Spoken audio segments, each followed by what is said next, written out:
And speaking of starting over, I see that you are starting over as your mullet is removed now, and you're back to being a normal human being. Well, I mean, I think that a normal human being is probably going a little bit too far, but yes, I look like every other boring late 30s, early 40s dad now. So, and these are the video they're playing there of it coming off. This was filmed on Saturday morning, so yes, it is all... This moment right here where he chops this hunk of hair off and then hands it to me was worse than I ever thought it was going to be. Yeah, it's one of the worst videos I've ever seen. I compare it to the 4 interceptions that Zach Wilson threw yesterday. Oh, my God, look at this. That's how bad it is. Oh, no, I mean, look at it. It just looks really bad. Oh, God, it's just the worst. It's coming off. I felt it is very soft. The way I'm holding it. Do you feel like a new person? Because this whole mullet thing for a year now, taking over your life, and now it's gone. Yeah, no, I'm annoyed when people like it. Actually, right? The hair that I have now, and they say, "Oh, it looks great." I'm like, "Oh, I'm annoyed when people say it." All right, so I went back and looked at all 4 interceptions and tried to figure out, okay, what is Zach Wilson thinking about? What's going on here?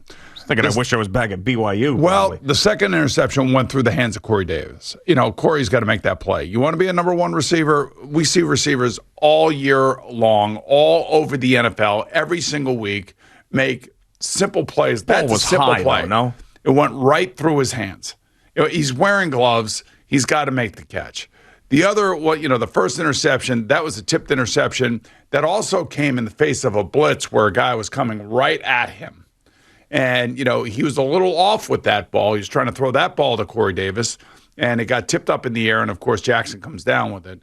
The 4th interception by McCourty, the thing that I liked about it was, Zach Wilson went and made the tackle and went after him. But, yeah, there are it's really hard to explain what this young man's trying to do. He's trying to do everything. He wants to be great. He wants to be the best player. He wants to lead the Jet organization out of the abyss. And like I was saying yesterday on the NFL Today, there are going to be more days like this. There are going to be more days that, this week they go on the road to Denver. Denver just, obviously you saw what they did to the Giants. You saw yesterday what they did to Trevor Lawrence. I mean, and you talk about winning the lottery to start the season with a particular schedule. The Denver Broncos have that. And, so Zach is going to have to live through days like this. This is not going to be easy. Nobody said it was going to be easy. Trevor Lawrence is going to have to live through days like this. Maybe the only one that's not going to have to live through days like this is Mac Jones, because Mac Jones has a seasoned coaching staff, has a team around him that is really good, maybe with the exception of right tackle right now. But, they can run the ball. They're going to throw a lot of wide receiver screens. Everything is going to be short. He's got the perfect personality for what the coaches want from him. And right now, I just kind of feel like Zach is just out there waving in the wind. And his head coach has now got to reel him in. And the head coach, and this is where you learn, because you're not just a defensive coach. You are the coach of everybody. You have to learn. You have to pull your offensive staff in and say, wait a minute, what are we doing? We can't have this kid just forcing the ball down the field without fear of making a mistake like this, because their defense has played reasonably well the first 2 games. They haven't played bad, but when you're turning the ball over and giving the other team great field position, it's almost like you're letting down the whole team. And this is why when I talk about rookie quarterbacks starting, you better be right that the kid is ready. Because if the kid is not ready, you could ruin him. Not only could you ruin him, you're going to ruin the morale of your football team. Because, your football team wants, even though C.J. Mosley hasn't been here for 3 years, it feels like, the kid still wants to win, and he wants to have a chance to win. And, he goes home to his family, and I'm just saying C.J. because he's probably the oldest guy in defense, I think. And C.J.'s been around a winning organization, the Baltimore Ravens, so he knows what winning's all about. It's nothing worse than going home to your family and your family going, man, your quarterback sucks. Oh, your offense stinks. And that's the reality behind the scenes of what the players deal with. So, Michael LaFleur has just got to make it easier for him. Well, that's exactly. You know what?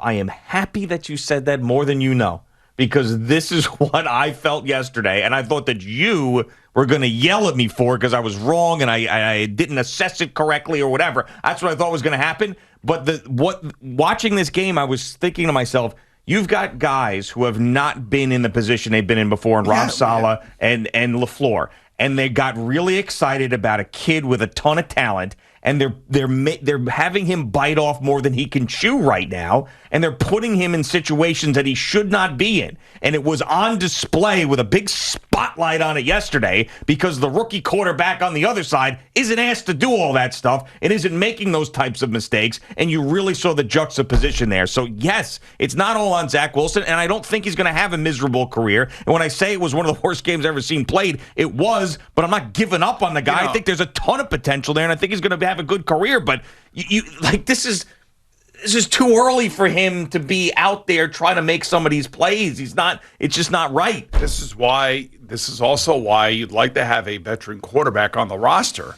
so that veteran quarterback can talk the kid off the ledge. Yeah. And no matter what he says after the game, and again, he said all the right things after, he's a smart kid, he knows it. I think they have been enamored with his ability to process information in a practice setting and in a classroom setting, but then taking all of that stuff that he's able to handle mentally in those situations and then kind of attribute it or bring it to the game is a little bit different. The game is a lot faster. Even the worst cornerbacks in the league are sneaky. The interception that he throws on the right sideline where he underthrows the ball, it's a little corner route. And, the corner's over there. He's just basically laying in wait, and he's going to undercut the route. And, you can't just lay the ball up in the NFL. I said that last year when I did that Cardinal-Rams games. That kid Strevler came in and he just CFL threw it kid. down. He just threw it down the field. Well, he was a CFL kid who had success in the CFL. Yeah. The field is wider. You got more guys to throw it to, and there's so much more space on the field. And in the NFL, it's different than college because if you put the ball on one of the hash marks in college, it creates more room to one side of the field, and the wide receivers are running more open than they would in the NFL. And plus, you're playing against better athletes, you're playing against better schemes, you're playing against better coaching staffs. And listen, it's not just Zach Wilson who had a horrific day yesterday. The coaching staff of the Jets had a horrific day. Yeah. They got schooled by the other team's coaching staff. And the other team's coaching staff just happens to be in the league for 47 years. The longest tenured coach in the league now is Bill Belichick, who's been in the league for 47 freaking years. Yeah, it's a shame, though, because the defense was playing really well in the beginning of the game, and it was all about the turnovers. But and then it just is the back-breaking. The defense should play good against a rookie quarterback. Yeah, but they should. I know, but you think about last week, too. I mean, it's not like this Patriots team is the Tampa Bay Buccaneers right now. I mean, you saw how they played against the Dolphins, and that was a very exciting game, and it was close. I just thought, and I ended up picking the Jets. I really thought that they would keep it close because some of the stuff I saw in the second half against Carolina. But, I mean, it just what worries me is that I always had this chicken or the egg conversation with myself with quarterbacks. And I've had this with you, and there's really no true answer to it. And I say, if a great quarterback, if a Hall of Fame quarterback went to any organization, would he always be a Hall of Fame quarterback? No. And if a super talented guy that would have been a Hall of Fame quarterback with one organization, could he be ruined by another? Like, would we have, let's say, for example, a guy like Brady Quinn.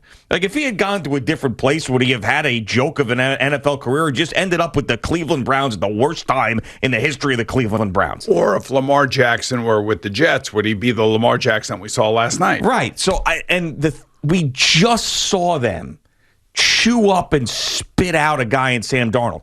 Different regime now. Joe Douglas, Rob Saleh. I get it, Boomer. I get it. I know you hate when I say that, but I get it. But I just don't want, and he seems like he's got it, and he seems like he's more of an alpha than Sam Darnold, but games like that cannot be easy, and I just can't tolerate every Jet fan in America can't tolerate another one of these kids who gets ruined by this organization. Well, the other thing too is that just from a physical standpoint, when I watch him throw the ball, he has a lot of the same characteristics of Aaron Rodgers when he throws the ball. He looks like Aaron Rodgers when he's playing. Yeah, and so the ability's there. Remember, Aaron Rodgers didn't start for 3 years. Aaron Rodgers sat.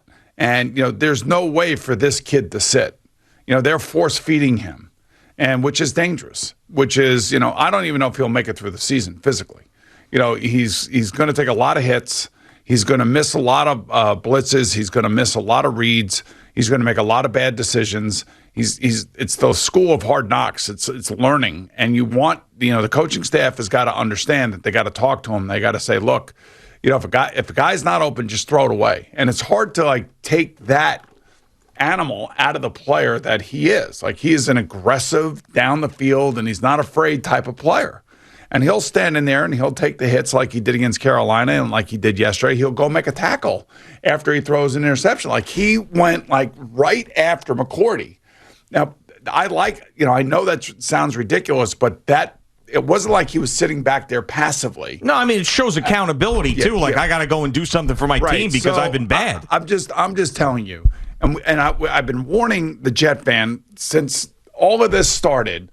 Way back when Joe Douglas decided, you know what, we're getting rid of Adam Gase. We can't take it anymore. Yeah. And we got to hire a new coach. And it was going to be growing pains, and there were going to be ugly moments. This happens to be, right now, the ugliest of the moments. Everything up to the start of the season was great. We got the quarterback. We got the right coach. Unfortunately, they lost Greg Knapp, which I think is a huge loss to this team. The experienced offensive coach in the meeting rooms, talking and helping and consulting. And, there's a level of experience that everybody respects that is no longer in that room. And that is a huge loss, obviously, for his family. And of course, the football team, especially when you watch the way that the quarterback has played, I would say 6 out of the 8 quarters that he's played. So I'm disappointed just like you are. I'd never expected 4 interceptions.